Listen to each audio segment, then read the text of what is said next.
All right, welcome to Among the Lilies. This is a show for ladies who are tired of pretending and are ready to be real. Carrie, welcome. I'm very happy to have you on the show. It's great to be here. Thanks for having me. Yeah, why don't you tell my audience a little bit about you?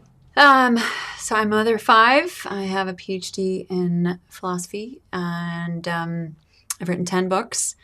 And I have a website called theologyofhome.com. It's both a blog and a lifestyle brand. And then I'm a fellow at the Ethics and Public Policy Center and a scholar at the Institute for Human Ecology. So I think awesome. I got all the things. Yeah, you got all the things. Good job. I know a lot of my ladies are familiar with the Theology of the Home because I've talked about it before and just love it. Oh, and I feel like multiple people will bring it up to me, like, have you seen this or have you? And I just, yeah, I love it. Y'all do amazing thank work. You. Well, it's been really fun. Yeah. It's been just one of those things that just feels like really life-giving and interesting and rich instead of feeling like, you know, a lot of times you have to deal with the yuck, and it's nice to be able to do something really positive simultaneously. Your new book's a little more dealing with the yuck.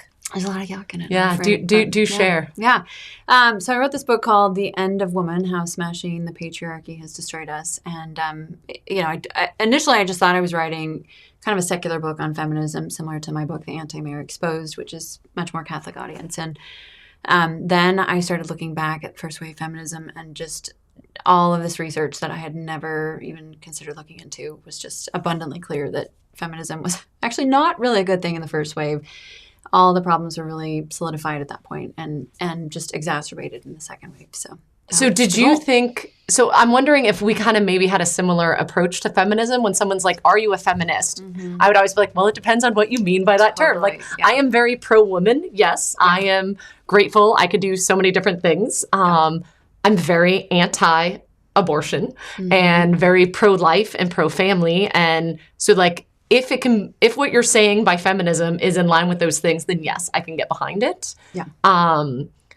But gosh, I feel like some of the stuff that you've flushed out, unearthed or flushed out is like, oh gosh, like I've been duped too. I've been lied. I've been duped. Like so much of, and I know my generation, and like I was raised on like Friends and ER and Seinfeld. So I get like the whole hookup culture and a lot of this stuff that I now look back on. Then I was like, oh, this is funny. Or even we got this, the Cosmo, 17, I have 3 sisters. So I'm one of 4 girls, and we read all this junk. Yeah. And I remember like the first time I heard about the theology of the body, I was like, okay, this is why I don't want to be this. Like, it's like, this is who I am. I am woman, hear me roar. Mm-hmm. But like, it's supposed to be empowering, but at the same time, it's like, you're nothing but a collection of body parts to, you know? And it's like all this counter, I don't know.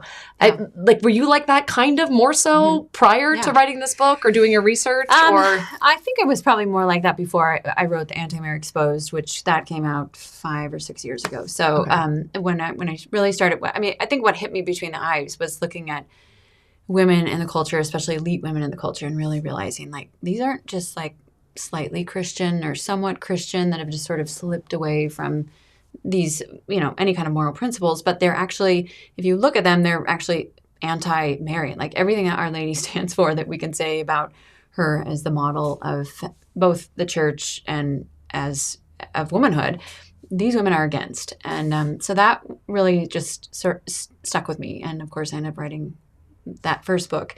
The second book was really the goal was how do we reach all women with kind of that similar message.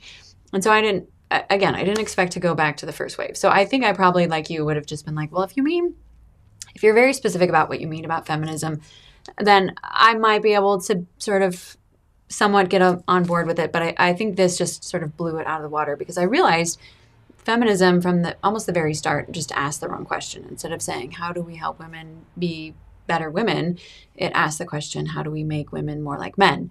So if you look in the culture today, there was a really interesting study actually done about men. Men can make this distinction between the good man and a real man. And I guess like thousands of men all over the world were asked this question, and they kind of came up, the good man is like courageous and self-giving, and we kind of have that model pretty easily mapped out, and the real man is the one that's just sort of in it for himself and not a good man. And we understand those terms, but we don't have any way to apply that to women anymore. Like if you say what's a good woman, like we don't really know how to answer that question because the feminism has so distorted the question. Interesting. So we sort of are asking like, well, what's a good woman? And that answer is sort of like, well, this independent, self-reliant, kind of not necessarily objectively good. She's just kind of a career woman. So anyway, I think those, certainly that question, but then also just seeing the darkness of the earliness of feminism and just how, so much of it involved the idea of getting rid of the family, the occult, and then just the kind of destroying the gifts that men have. Those things made it really clear, like, okay, this has not been objectively a positive thing for women. Yeah. Yeah. And even to see where we are, now, and it's like, okay, what did we get out of this? Like, what? Yeah, right. How are we better off? How have we benefited? Right. I mean, and I think that's really how feminism has had so much staying power, though, because I know, even recently, I was someone was trying to guilt me into thinking that I needed to embrace it because I have an advanced degree and because I work outside the home. There's this sense that we feel like, can't really without question feminism, it. you cannot be a articulate, smart, well-educated woman. Exactly. And so it's an author. Right. You couldn't be that without feminism. Right. And it's feminism that gave us these things. And I think that that's the tragedy, is that we're sort of said, well, okay, I got these things, but what happened to the culture? It's been destroyed and decimated. Mm-hmm. So I think that there's, a great argument to be made that we certainly could have gotten these things. And, as along with what we've seen in the culture with our wealth and technology, all of those kinds of things would have nudged us in that direction no matter what. We didn't need feminism to come along and try to make us into men and working women that, are completely self-reliant. And we think that that's the ideal. That tearing of culture didn't have to happen, and destruction of culture. Do you think that, we naturally would have gotten where there's that much more freedom for women and for us to... Yeah, I mean, I think even just looking at, something as easy as laundry, like we kind of push a button and the laundry's done. And then like in my house, the boys move the laundry from one machine to the next. They push a button and then I have them pull it out. It's dry and I fold it and it gets put away. But that's what we have to, whereas before, like just even thinking about like how much time people had to spend washing clothing and making food and preparing for winter and just trying to keep themselves clothed and clean clothes and fed. But I think there was also a culture around that. So like when we were in Guatemala, they had these baths that you go to and the women would go, the kids would all be playing. There's like a green space nearby and you're washing, you're chatting, you're having conversations and you're doing the laundry. So like, yes, you're doing the laundry, but there's a community aspect that's being done. Yeah. And I think we were getting fed in other adult conversations when you had littles. Right. And, there would be bigger kids holding, like my kids are great at holding people's kids. And so it's like my bigger kids would be holding someone else's little kids and we'd be doing the laundry side by side, but we weren't, I don't know, necessarily enslaved because that's what we were doing. No, but you were also enjoying each other's company. Yeah. The children were learning how to relate to one another. Like there's all that healthy community that's being built in that dynamic as well. And I think, compare that to my own situation. So many women that I know, we're in neighborhoods that nobody else is home. Yeah. And so you're sort of by yourself and you don't have contact with other people. And so all your contact is with your kids. And so it's actually made it much harder because we're not meant to be just relating just to our children all day long. We're meant to be living in community and learning and mentoring and, all of those kinds of things. So that's another aspect that I think has been completely lost and makes it that much harder to be a stay-at-home mom. Yeah. I feel like I never thought that. So like where we are today with so much of the transgender movement and all these other things, I'm like, okay, like that's obviously not, or I didn't think it was connected to feminism. Mm-hmm. I didn't realize the early, so explain that, like the early and the occult, like I was shocked by all that. I had no idea. Yeah. Well, it's obviously a huge question. I think the biggest piece probably for getting us to the point of trans via feminism was probably from Simone de Beauvoir, this idea of that we can reinvent ourselves, that we need to be authentic to sort of this inner self that may or may not correspond with what our biology is. I mean, I think that she brought that to the table as a feminist. And then that was probably 50s, 60s. And then we move on to the feminists of the 70s, and there's this effort to just get rid of gender altogether. I mean, it's simultaneously like saying women are the pinnacle of creation and whatnot, but also simultaneously wanting to see gender erased altogether. So we kind of see that with like women wanting to be more like men and wanting men to be more like women. And it just kept getting pushed further and further, this idea of how do we kind of reinvent ourselves and become whomever we want to be. So it's a matter of desire instead of biology and reality and whatnot. And so that, I think that's let's really continue to push it. And that's actually the kind of was one of the ultimate goals of getting to the trans movement, was just this idea of how do we like see things without gender kind of constructed into our reality through our vision. That's kind of been one of the purposes. Yeah. And I think there's a lot of people that were like, I very much was a tomboy and I didn't identify with, like, I had a sister that was extremely girly and I was not. And so we were like polar opposites. Blue was my favorite color. Pink was hers and whatever else. And I'm so grateful that I was raised in like the 80s and 90s because no one was like, I was a tomboy. Like there was that label, like you're a tomboy. This is, you know, all my guy friends eventually would ask, does she like me or he like me? You know, does she like me? Will you tell him this because you're friends with him? And this weird role that I played in that. And it was like there was awkwardness going through puberty, whatever else. But I was an athlete, and I remember being angry when like I really developed, and because my chest got in the way of my swing, and I was upset. And I think if someone had said to me back then, hey, we can just take care of this for you. Like, we'll just chop these things off. You don't have to work. I would have been like, thank you so much. This is great. This is freedom. Now I can swing and I don't have to relearn my swing. And that's going to help me in softball and whatever else. And like I wasn't like ashamed of being a girl. I just didn't. You were just very practical about it. I was very practical. Yes. Right. I was very practical. You weren't thinking maybe I'll have children someday. No. Like, no one's thinking that at that age. No. And like junior high, like you're not thinking that. Like you're not. And that wasn't like I wanted to be a professional athlete. Like that was kind of my goal. That's what I wanted, you know? And I'm grateful that it wasn't an option of like, hey, do you like identify as a different gender? Like that just wasn't something we were asking. And I graduated in 2000. So like late 90s, early 2000, no one was asking that. I was captain of the wrestling team. Like I was very... Oh my goodness. You were like ripe for the picking. I was. In terms of... And I do think if someone had approached me and maybe if I was somewhere else, but I was in the South and I kind of got spared it all, and I'm so grateful.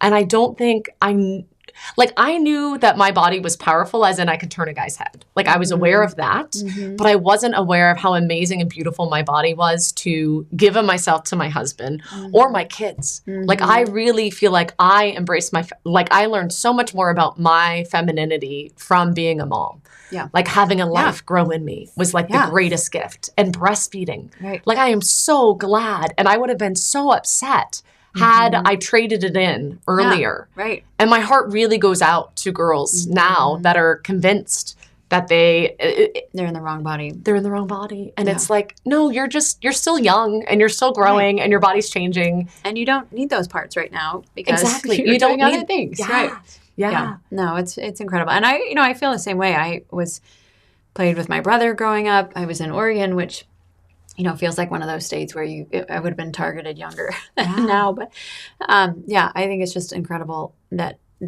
we're taking that period and just making children make decisions that they have no wherewithal to be, deciding such big things at that stage. And just the kind of confusion that's sown even when they're older. Because we know that all the results are showing that, there's always this threat of these people will commit suicide. Well, the suicides are actually much greater after the fact than they are before, because then they're sort of biologically stuck in this no man's land. So it's incredibly tragic what we're doing to people right now. Yeah, it's really sad. You said that you feel like everything was there for the book prior to you writing it. Yeah. That it wasn't hard. I just assumed you were a great researcher. No. I know you said it even in the book, but I'm like, where did she find these things? Why wasn't I taught any of this? Yeah. Well, actually, this was the interesting thing. I didn't use any conservative thinkers for this book. I didn't have to go be like, let's find early critics of first wave feminist. Like, I just didn't have to do that. All I had to do was look at original sources or secondary sources of liberals and radical feminists that were for this, and then just started piecing things together. So, some of it was just the research that I had done already, and then the other things, over time, you just sort of start figuring new things out and seeing things. But it was just amazing to see sort of, there was one book that I used that was really interesting. It was actually a comparison of Mary Wollstonecraft's life and then her daughter Mary Shelley's life. And of course, they didn't know one another because Mary Wollstonecraft died early, and she's sort of considered the first feminist, and just sort of seeing their life together and these parallels. And it was a really interesting book to read, but it was just super easy to start pulling out like, okay, biographical details and intellectual details about their thought, ideas about their thought too. So yeah, it's, I'm sure, I could probably come up with a whole other book just in terms of the layers and of content that's out there. And very little of it gets pushed back because I think people have been kind of afraid of it, or they've thought this could ruin my career, or, who knows. But I've just been amazed at how much is out there that's just rational, like logically doesn't make sense. And yet it's just been perpetuated over really the centuries. Yeah. Yeah, and I also didn't, and clearly now I can be like, oh yeah, I can see that the devil had his hand on this movement from the very beginning, but I didn't realize that was part of it from the very beginning. So explain a little bit of that. So the occult piece was one that I didn't expect to find. I did to a certain degree. I'd run across this book called Satanic Feminism that goes all through like the 1600s, 1700s, 1800s, and makes all these different connections. Oxford University Press, very scholarly work. And so then I just sort of started piecing things together, kind of as a background or backbone, sort of starting in certain ways. But I think Percy Shelley who was Mary Wollstonecraft's son-in-law and married to Mary Shelley, Mary Wollstonecraft's daughter. He was very much involved in the occult. he was an avowed atheist, but he was simultaneously like spending the night in a tomb so he could conjure up the devil, and very engaged in that. And also rewriting Genesis 3. This became really important in the first wave.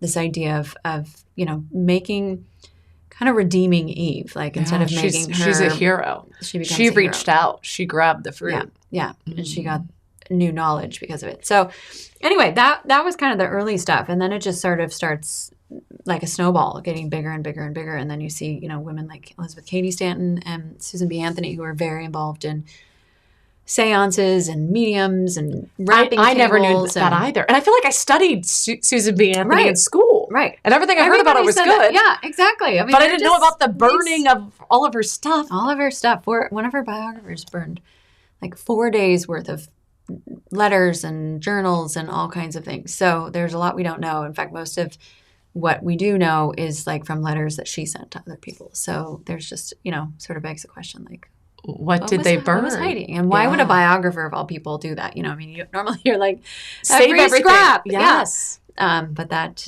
just didn't happen. And that was kind of a common theme. Even Mary Shelley's daughter-in-law burned a bunch of her letters and things like that because they were so scandalous and, just not things they wanted anybody seeing ever again. Yeah. And I wasn't aware of the whole free love, it's big. Funny. I feel like when we hear about stuff like this and you hear about I don't know, these swingers or group with that person. It's all new. We think it's new, but it's actually we can find it in the Bible, but it's also back then, and it was pro this. You could be with this guy and that girl and that one over there all at the same time. And right. Yeah. And that's really what's I think that's part of the confusion. Mm-hmm. Yeah. Because you're sort of operating off the superficial desire and interest instead of kind of longer term understanding of the purpose of man and woman and all those bigger questions. But Mary Wollstonecraft's husband, he was one of the first outspoken, against marriage, against monogamy, kind of promoting that ideal. And then while he's writing, you have the Marquis de Sade, who was just the father of sadism. He's writing simultaneously, and that's sort of trickling down to men like Percy Shelley, who was William Godwin's son-in-law, and Lord Byron, and all the other romantics who are writing at this stage and who are just these incredible cats. Even Lord Byron and Percy Shelley were friends, and Lord Byron was much more popular at that time. Shelley was kind of an outcast because his life had been so awful. There was a string of dead children and women who had committed suicide because of the way he had treated them. But Lord Byron actually, I just found this out recently, he actually tried to buy a 12-year-old girl in Greece from her mother. And gratefully the mother was like, No, for like 500 pounds. I mean, this huge amount of money back then in the probably 1820s. Oh my goodness. So yeah, I mean, there's just incredible debauchery. And even around the time of, in New York, it's post-Civil War. I think we think of it as very pristine kind of Victorian era. But there were just huge numbers and proportions of prostitutes in New York City. And it was just amazing, just the kind of awfulness was pervasive at that time. And the free love movement just had so much kind of energy behind it because of the wars and laissez-faire attitude, and people were sort of throwing off religion and things like that too. And abortion was obviously the answer to keeping that. And yeah, it was definitely happening. There was some sort of an abortion mill in New York City that's referenced during that period too. So we also don't think about that being something that was available as any kind of option for women, but in fact it absolutely was. Yeah. So yeah, it was messy. Yeah. Yeah. And we need that to be like men. And so I think that the confusion that we have, even I feel like even as a kid, it's like, oh, well, I'm not as feminine as this. Therefore I don't know. It's the confusion. And then now, like I don't know. In some ways, I'm shocked that we are where we are now, and I feel like the whole like, what is a woman? It's like, okay, if you're so pro feminism and pro female, like we should have a definition of what it means to be female. Yeah. We should not be okay with men stealing our sports, like things that we've worked so hard for, and a guy coming in and be like, actually, I'm a woman, and stealing it. Like obviously, feminists should be upset about that. And like, no, I'm sorry. No, like, this is not okay. This is my thing. Yeah.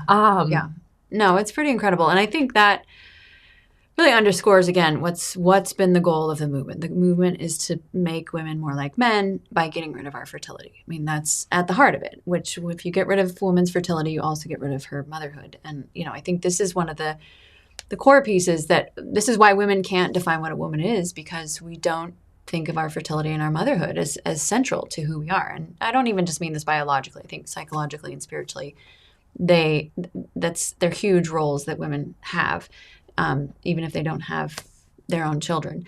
So I think that's why it's gotten so hard, is if you take fertility away from a woman, then what defines us as unique from men?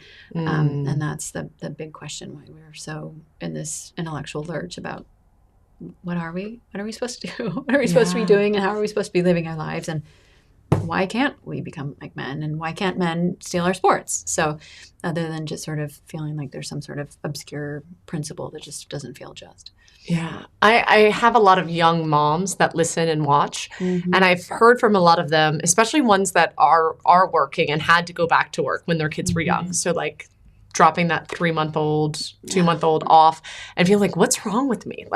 And them pulling over, bawling their eyes out and like, I don't want to do this. And I remember like, it gets easier. Just push through it, push. And then later on suffering from postpartum and all these other things, right? Because it's like, no, this is what I have to do. This is what I've chose to do. Yep. I chose to get my education. I want to work. I want to do this, but why? Because it feels like your heart's being ripped out as you leave this baby behind. Yeah. What would you say to these young women? Well, I mean, I think that it's incredibly hard for a reason. And part of it is that, science is actually even revealing that a lot of it isn't even just psychological. It's actually biological. We're just ordered to take care of those children. So that's why it feels so intense and arduous. I would say,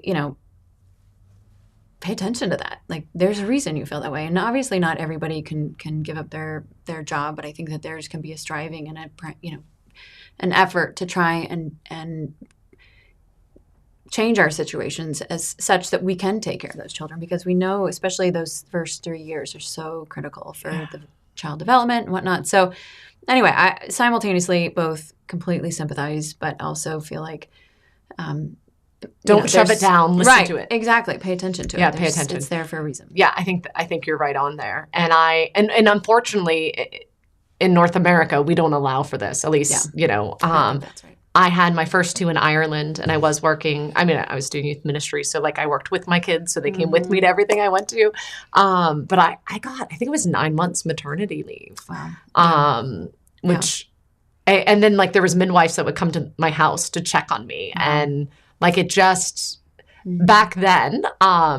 Abortion was still illegal in Ireland. And I think there was something to that because the midwives, like my prenatal care, like it wasn't doctor-led, it was midwife-led. But I feel like they had so many other things for me. So like I would have a sinus infection and they give me lavender oil, eucalyptus, and tea tree and told me to put it in boiling water, put a towel over my head, breathe it in, you know? Or like in the hospital, women brought me cabbage leaves, you know? Like there was just all these other things. They're like, oh, what if you try this? Or castor oil. Like they knew gas what to do because they had all this like built-in memory from the way in which women have dealt with this stuff all these centuries. No, that's really beautiful and really interesting because I think we have made it so clinical. I know my mom, she used to tell me about how the nurses would come in and rub her feet. And I was like, are you kidding? Like, seriously?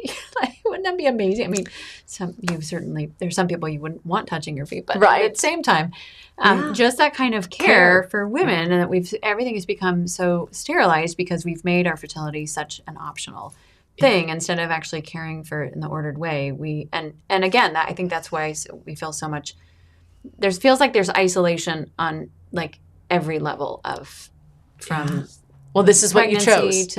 And even doctors, like complaining of like you're sick and like, you know, like I've been vomiting for 4 days straight. Well, you wanted to be pregnant, didn't you? Yeah. Right. Like, well, yes, I did, but you're my doctor and I'm paying you. Like, is there anything you could do to help me here? Yeah. No, we're just going to make you feel bad. Yeah. Because you chose your this. Fertility. And you remember this next time if you decide to do this again. Yeah. Otherwise, I'd be happy to help you. Yeah. I know. It's so bad. So bad. And that's what feminism has brought because we're being made into sterile males. Yeah. So, anyway. Yeah. And I think that's a beauty, you know, like what you describe in Ireland. It sounds so, there's something so appealing about it because it's just someone is actually caring for you and all of your needs in a way that's so traditional and, you know that that's been passed on through generations instead of just feeling very sterile. Yeah, and they kept saying, your body knows what to do, just listen to it. Unfortunately, I ended up with an emergency C-section, so I wasn't everything just worked out beautifully. Yeah. But I remember like we were in a room, there was 9 other women and we shared a room and we had like little curtains that would come. But even the way the women would care for each other in there, some of it was really beautiful. And then others, I was like, there's such a disconnect. Like a lot of women would go out for a smoke break together. And I'm like, you guys know smoking is horrible for your baby, right? Like, oh my goodness, like do we all, and they'd laugh. It's like, oh, well, you know, the American with their no smoking, but you take all these drugs. And I'm like, I mean, I'm not pro taking drugs when you're pregnant too, but they laugh at us because our doctors will give us, they're like, you have these lists of drugs you're allowed to take. We don't do any of that. Yeah. But not all of them smoke. A lot of them do not. But some of them do. And there's just like this weird. That's so funny. But I remember there was a young girl that kept going, and another woman was like, I think you're in labor. And I'm like, hee, hoo, you know, and thinking I'm in labor. And this one woman said, she said, how old are you, sweetie? And this girl, I think was 14. And she said, I think we need to get the midwife to check you. She's like, I'm fine, you know, and she just make this little, and she's like, nope, I think she's in labor. So she like had the midwife come in, told the girl to sit down. And the rest of us are like, there's no way this girl's in labor. And she's like, she's 14. She is. And like, sure enough, they checked her and they're like, and like, she was like about to transition. Like it was crazy. But this other mom, she said, I was young when I had my first and this is what I did. But like, she's watching and like, or like we would like go to the cafeteria for lunch. And so like someone would get, like a woman would be like in labor. And so you get her lunch and bring it back to the room so she could have it after she had the baby. And she'd come in like having tea, chatting, and now just had us a baby. But like there was this like camaraderie that was really beautiful. But also see to draw on like the conventional wisdom and all experience and all of that. That sounds really amazing instead of just kind of a sterile. Yeah, I feel like we've been gypped. And I think a lot of it is the abortion industry and like it's about making money and for people with women issues, like I've had endometriosis, PCOS, like tons of different female issues. And I feel like there's no research or backing. I'm like, wouldn't feminists be pro this stuff? Right, exactly. Can't we figure out how to get rid of morning sickness? Like that should be a thing. Priority. Yeah. I came down with middle smirch later, and I actually What's that? I don't know what that is. So I had several miscarriages in a row after my first daughter was born, and I was an older mom. But you get this intense pain when you ovulate. And, on the one hand, it was nice because I knew exactly when I was ovulating. Yeah. But it was incredibly painful. And of course, I've been like, am I dying? Like, what is wrong with me? And, I finally, through Google, was figured out what it was. But there's no way to cure it. There's no treatment for it. It's just something that every month since I know what's going on. But in any event, it's fascinating how it feels like there's just this paucity of awareness about all of these kinds of things that just feel like they should be kind of second nature. Yeah. And I think that people use the pill as the answer. It's like, we'll just get on the pill. Absolutely. And it's like, wait a minute, this is doing more harm to my body, and all you're offering me is this Band-Aid. Like, this is not... For sure. And that's actually another area of research and overlap that I think has actually been really good. I know the late Vicki Thorne, I don't know if you knew who Vicki was. She's the woman that developed Project Rachel. Just the first to introduce healing after abortion. And, just a really amazing woman.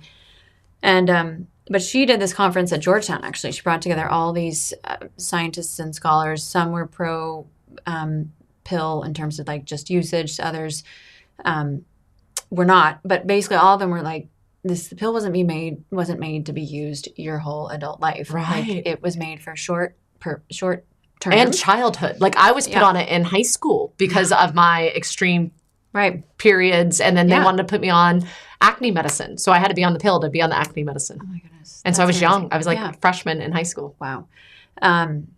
So anyway, but they just there's so many studies about just the long-term usage of it and just all the effects of it on the body in general. And just there's got to be better ways. So anyway, that's so it's exciting to see other organizations too pick up on this, and secular groups pick up on it, but also feel like technology has moved on enough, with things like Creighton method and things like that. They were not just left to nothing, in terms of figuring out our fertility and how to. Because I actually used it to the Creighton method for after all of my miscarriages, because I was like, I can't just keep having one miscarriage after another. And so you've got to figure out. My kids are all Creighton kids. Are they? Yeah. That's awesome. Yeah. If it wasn't for NAPRO technology, I wouldn't have any children. Yeah. And I'm so grateful. Wow. I've had Dr. Teresa Hilders on a couple of times. Amazing. And she's that's incredible. Wonderful. Oh, that's awesome. And and I unfortunately had to have a hysterectomy because of my health issues, and I had stage 4 endometriosis before I ever met my husband. Right. And so I knew fertility would be an issue. Right. But when it was all said and done, when I had the hysterectomy, the doctor that did it specialized in endometriosis, and he said, you shouldn't have carried a baby to term. He's like, I have no idea how you even conceived, let alone carried anyone to term. Wow, that's so beautiful. Yeah, so I'm like, that's amazing. God is good.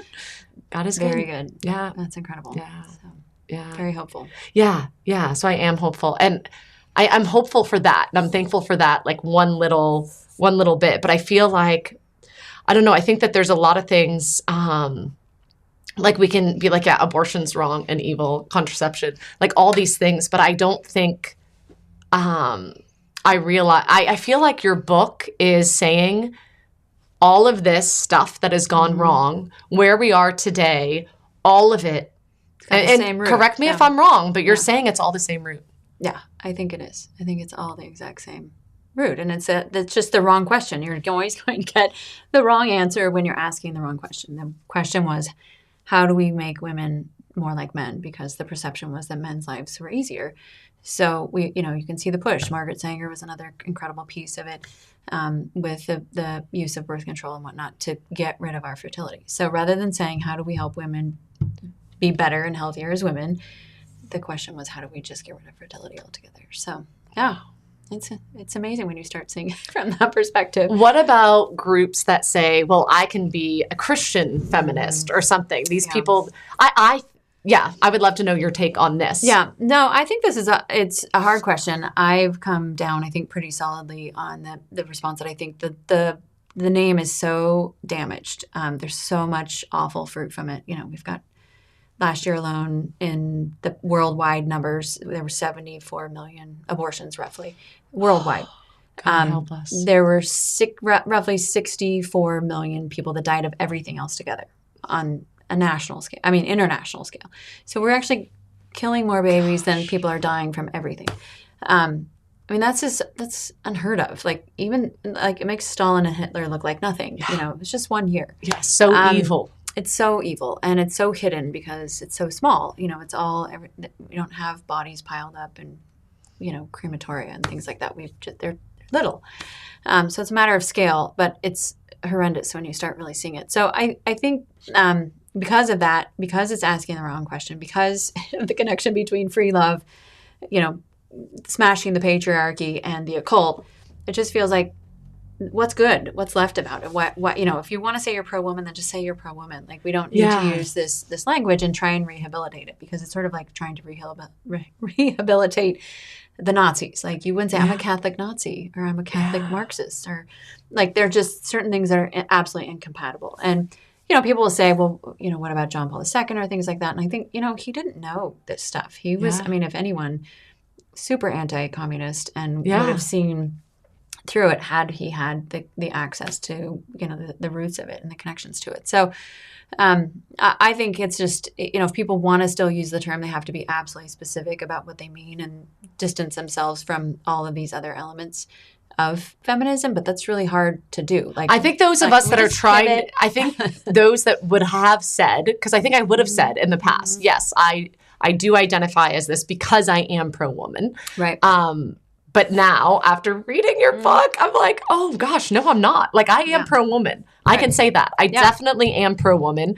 I am so grateful that I am a woman, and I see the beauty of womanhood and all of this. But I am not like any of these other things. So I am anti-feminist. Like, I cannot be pro that and pro. I don't think any Christian, honestly, that if you believe in the dignity of the human person and that we are created as females and we are good and our bodies are good, you cannot be feminist. Yeah.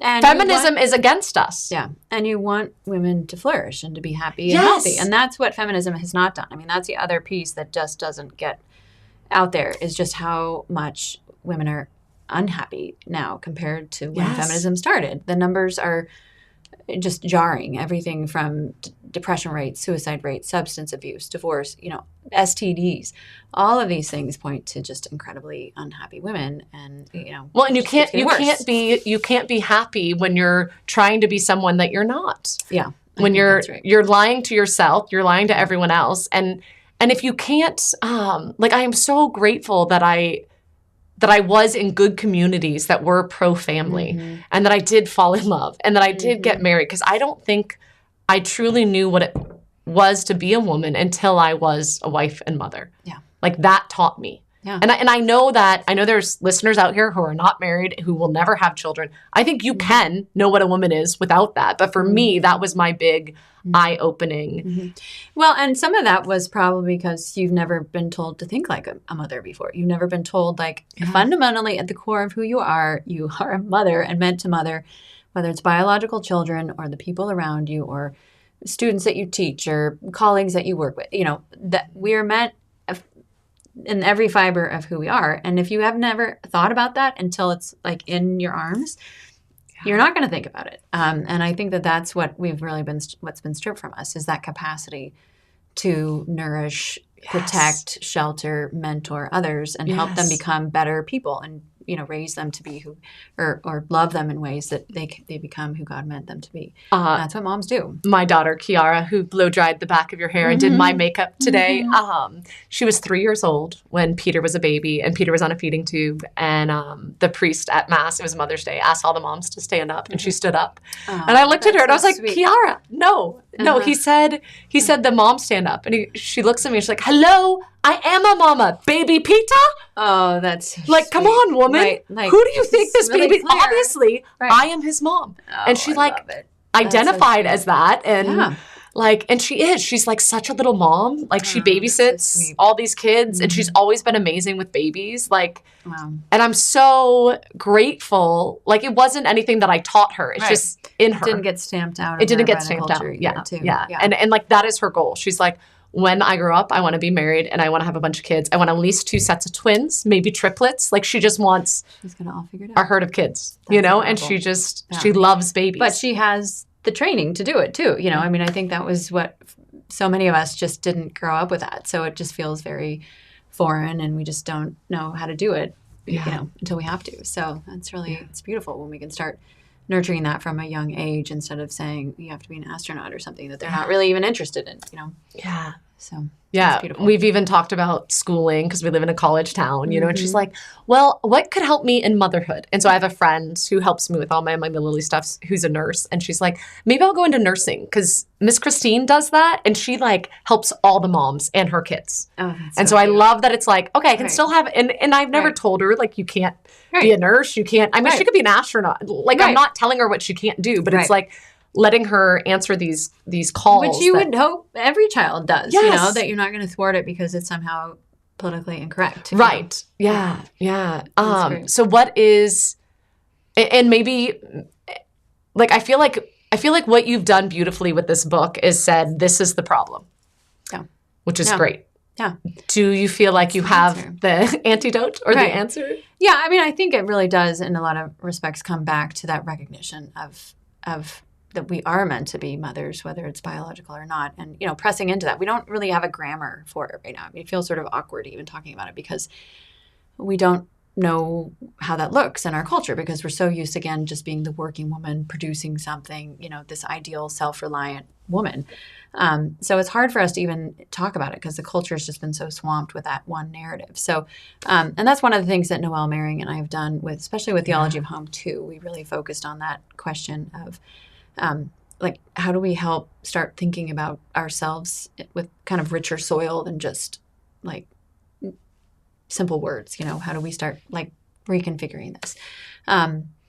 So yeah, I think it's important to surround ourselves with other people. I think it's also important to mentor others if we have the capacity. And then how do y'all come together? Like, how did you end up doing Theology of the Home? Oh, Noelle and I? Yeah.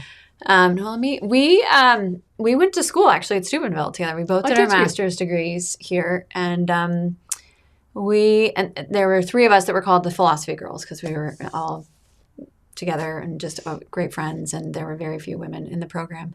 And then she and I stayed friends. She got married and started having kids, and we were friends for a couple of years. And then I just kept moving and traveling, and there was no social media, so we didn't really connect.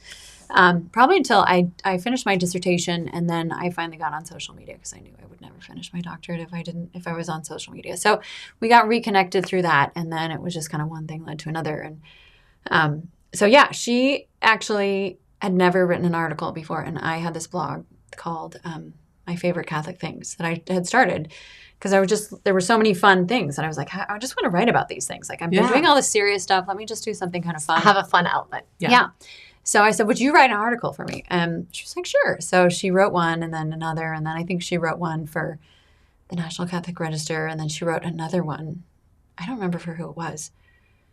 Maybe the Federalist or something. But she got thrown in the deep end super fast. She was on Fox Radio. And it was just crazy because, I've been teasing her for a long time. Like, remember the little people when you are huge, because she's just so talented and just so gifted. And so anyway, but yeah, I was actually on my treadmill one afternoon, and I was listening to the song about home. And I just realized, like, this is all of our goals, is to try and get ourselves home to heaven and get all of our children there and everyone that we love. Like, that's the goal. But then I looked around and realized, like, how many movies and songs and, poems, all of them, they feel complete when the hero goes home. There's something about that. And so it just made me realize, like, there's a real theology to this. Like, we desire our homes to feel like a sanctuary for a reason. And it's because God wants us to desire the eternal home. That's, sort of the sleight of hand. Like, let me give you a foretaste of this, even though it can't compare to the real thing. So that's really where the idea came from. And then it just was like, and I've spent a lot of time thinking about, like, how do we evangelize women? How do we help them know God? How do we help them know themselves? And I was really unsatisfied with academic language and what was available. And so I've just been pushing more and more into, like, visuals and things that are beautiful and compelling and rich and feel like invite you in instead of like make you work for it. Because I think that's and then I also think you leave out a bunch of people. Like Matt could handle it. He would read your academic stuff, no problem. I couldn't.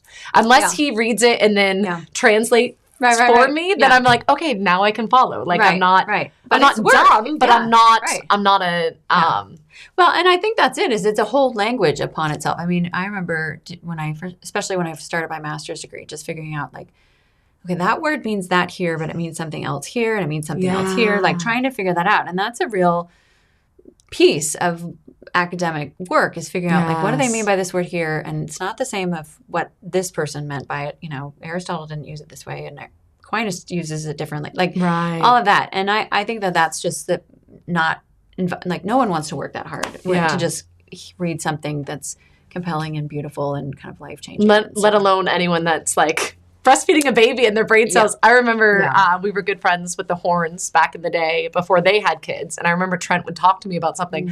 And I was like feeding my baby. And I'm like, I'm so sorry. I wasn't smart enough to follow this conversation before I had kids. And now I can't. So I'm just going to leave, you know? And like we were good enough friends that it was like, I can't handle this, you know? And there's seasons and times for it as well that you can... where your brain is working better and you can handle more. You've had enough sleep and all of that. But no, I think that's right. And so it's more like, how do we make things beautiful and like pull people in instead of make them work? Well, and I kind of like that you were doing the Theology of the Home, and I'm excited to read this new book, but I need to get the second and the third. I've seen the second, but I haven't read it. I own, I think, 2 or 3 copies of the first because I always give them away as gifts to other people. And I've been gifted some. And whenever I get gifted one, I don't tell them I already have it. So thank you, everyone that's given me one. I've been given so many. And I just hold on to it and I put it on the shelf in the saran wrap. And then I eventually give it to someone else. I'm like, you will love this. So I often just store things, but it's always the first. Right. The second and third have never been gifted to me. It's always just the first. Yeah. And see, I think it's just sort of like universal. Like there's so much about it to love that, and that's been the beauty of it. Yeah. But now I have the fourth and I'm excited, but I had the second at one point, but I don't know that I still do. So I will go and buy them and read them and finish them. But I love how it's not this. It's not you as women are not doing enough, or we as the experts. Like it's very beautiful and it's just easy. And I flip through it as, you know, we're just doing whatever. The kids are coloring, I'm coloring, and I can read a little here, read a little, and they like looking at the different pictures, and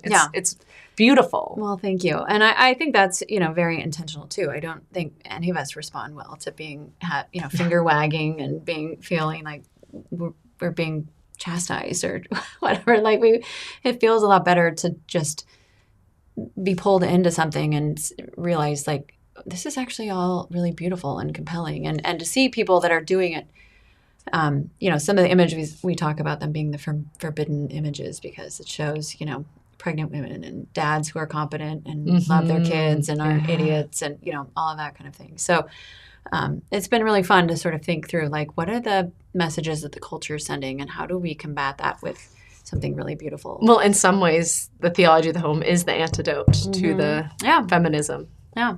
No, I think you're right. And it's, and hopefully that's what we do with our blog too. We try to make it really practical and kind of just things that women are interested in. We do 8 articles a day, Monday through Friday, of just things that we found on the internet that we like, whether it's like a story about travel or it's a recipe we like or something related more to the church or spiritual life or whatnot. So it's kind of it's the poor man's magazine. Like we would love to do a magazine like that and have it come out every month, but we don't have the resources for that. And so one day. So this has been the Holy Spirit's way of saying like, okay, you can do this.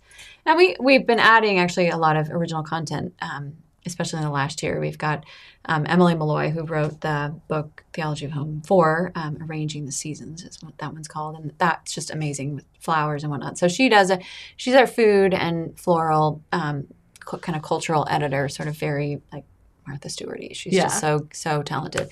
And then we've added this other woman this year named Denise Troll. And Denise is an empty nester. I think she's in her 60s. And this woman, like before she wrote for us, I would just like scramble to find her articles in different places because she's just so wise and insightful. And she weaves together really beautifully like life and literature and, all these experiences and theology. Anyway, she's just been an incredible blessing too, because she brings kind of a kind of maturity and wisdom that I think so many of us long for, but we don't really know where to find it. Yeah. So she brings that to our pages too. Oh, that's nice.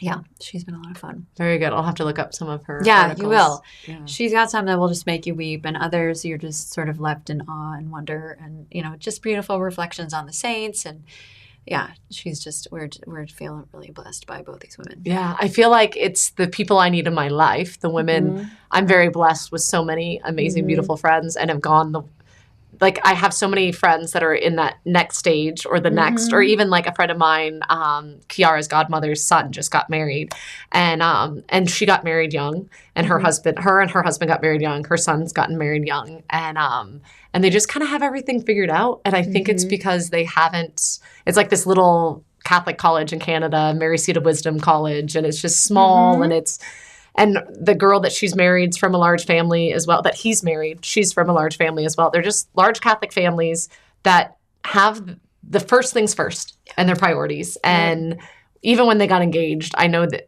there wasn't wait, do you have your degree yet? Have you figured out? I think he did technically have his degree, but they weren't the questions. The questions were, do you love her? Do you want to serve her? Right. Do you want to provide for her? Right. And it was just really beautiful. Can you afford 2 cars and all the things? No, they can't. Yeah, but that's okay. Exactly. They're just, and it's really there's sweet. something beautiful with it. And I think that, that's the antidote, and just having, but how would you recommend for, especially new moms, because I feel like I have a lot of them on here. Oh my goodness, and you have so many questions. I'm so sorry I'm not reading this. I'm so bad at that. But what's your advice for the ladies that are listening and are just like, what do I do now? Besides get your book, read it, but how?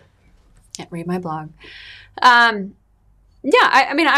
think that is the first thing, is just sort of to figure out the ways in which we've been duped, and that's most fundamental. And then from there, obviously there's a spiritual element too, in terms of just prayer and asking our Lord to reveal those areas of our own brokenness and things that we're attached to and things that we've made idols.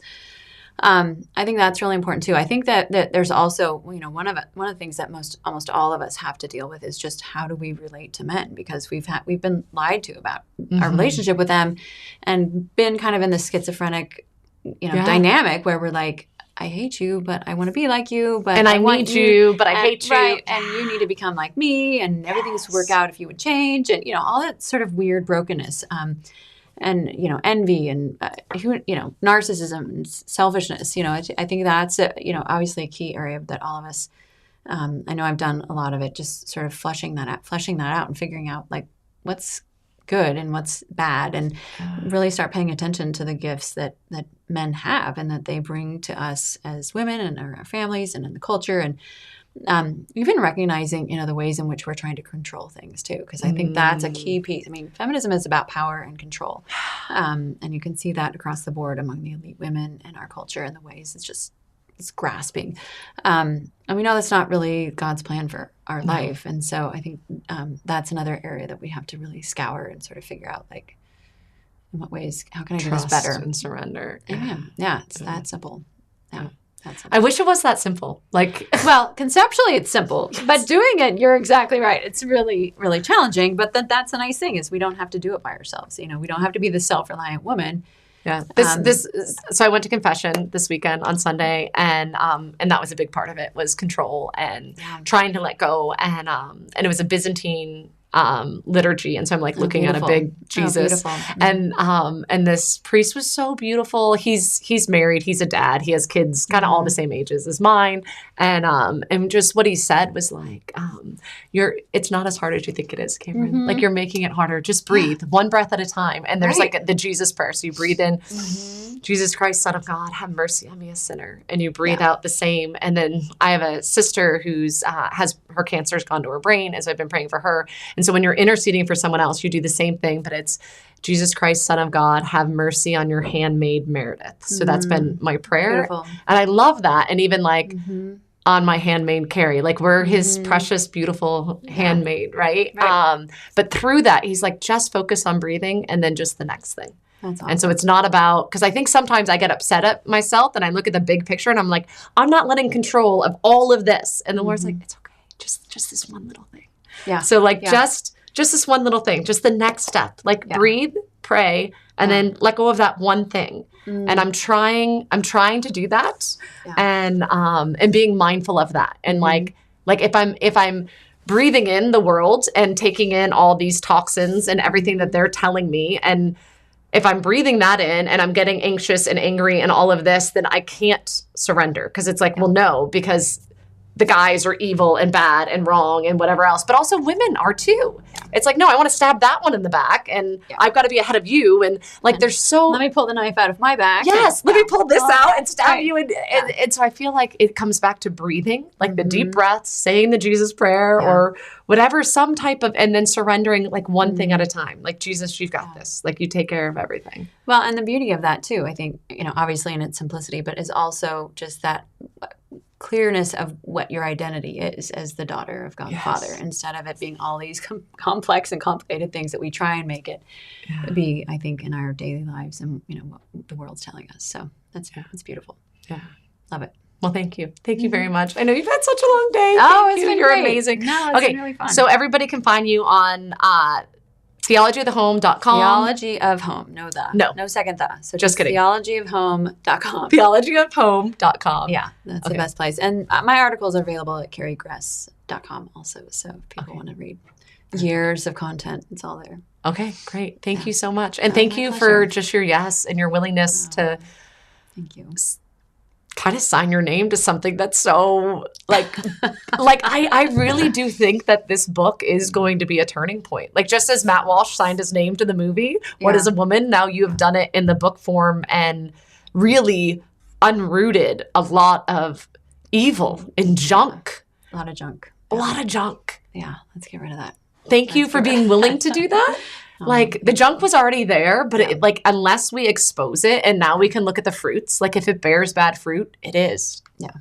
Chop it down. May it be gone. May it be gone. Yeah. So thank you for doing this, because I know that couldn't have been easy. So thank you. Yeah, it's been interesting, that's for sure. So, but it feels like a blessing to be able to help women, and that is truly what keeps me going. So yeah, thank you. Thank you for helping all of us. All right. Bye, ladies.